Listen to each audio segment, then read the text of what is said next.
Good morning. We are talking politics here on Inside Tennessee. To be specific, the job of Knox County Chancellor, it's an 8-year term, and we have three Republicans, who are on the ballot for May 3. Whoever wins that May 3 race will be the chancellor, because there is no Democrat that's running for that position later on this summer.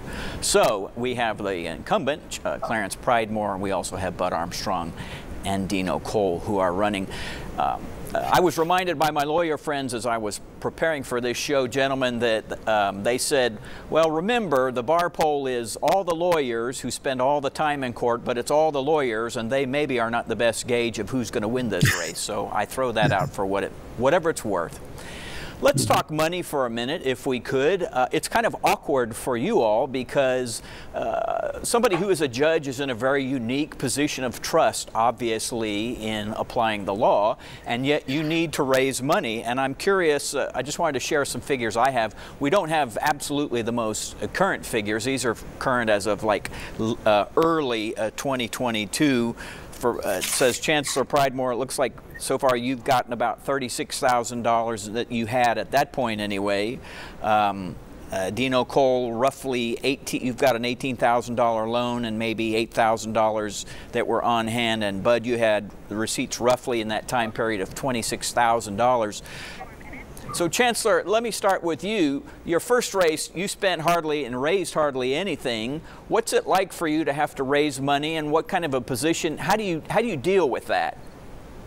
Well, I cannot solicit money as a judge, so I'm more or less dependent on anyone that wants to send money to my campaign. They can send it to my treasurer, but I don't solicit money myself individually. I've loaned my campaign money at times if I need to. But it is a little different now than it was the last time. In 2014, I didn't get any money from any of the attorneys in Knoxville or any members of the Bar Association. That's when I was running against the Democrat incumbent. And this time around, a lot of my donations have come from the legal professionals, but also from private individuals. And it makes it somewhat easier to have money to spend on your campaign more than the last time. And Chancellor, you may have got the best bang for the buck of any candidate in the state of Tennessee. What did you spend for 2014? Was it like $1,500, $2,000? I think it was about $4,000.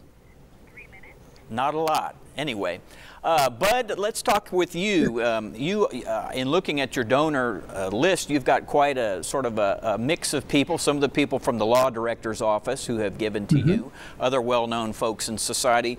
What are your thoughts about trying to raise money to win? I mean, obviously, one has to pay for advertising. I've seen some of your signs along with those of other folks. What do you think?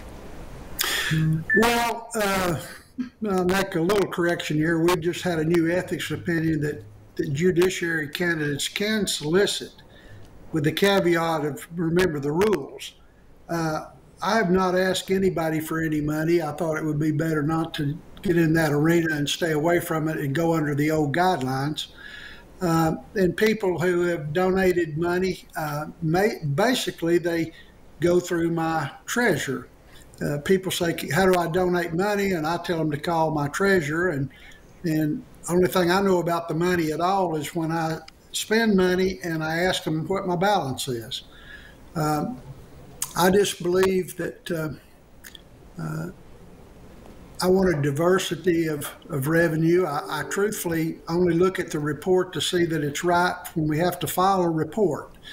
I try to stay away from who the real donors are and what's going on. I hope that I have more citizens donating to me than I do lawyers, because I don't really, like I said, I want to be the people's chancellor, not the lawyer's chancellor. And KBA is a special interest group, and they're interested in what they desire generally, which is revenue.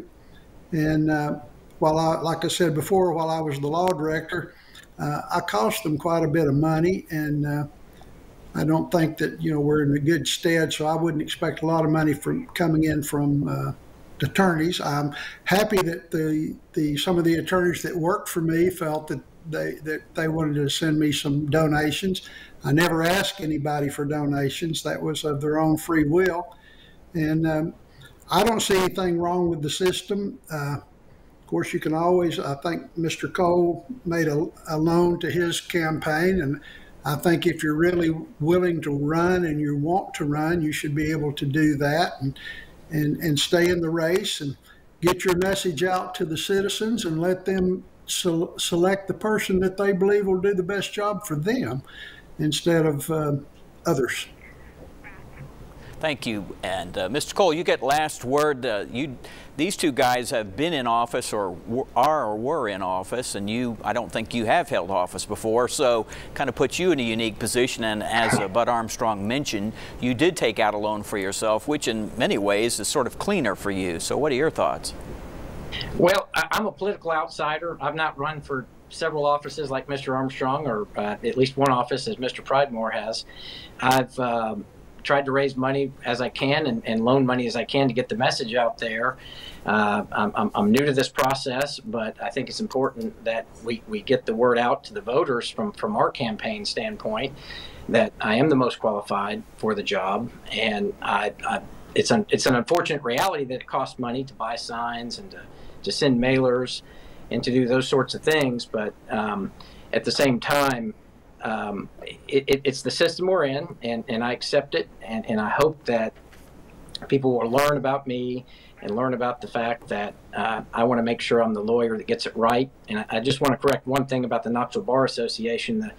The poll that we talked about was the lawyers' poll. It wasn't the organization. The organization just sponsored the poll, and I think it speaks volumes of who should be in the office when our peers voted me the highest in that poll.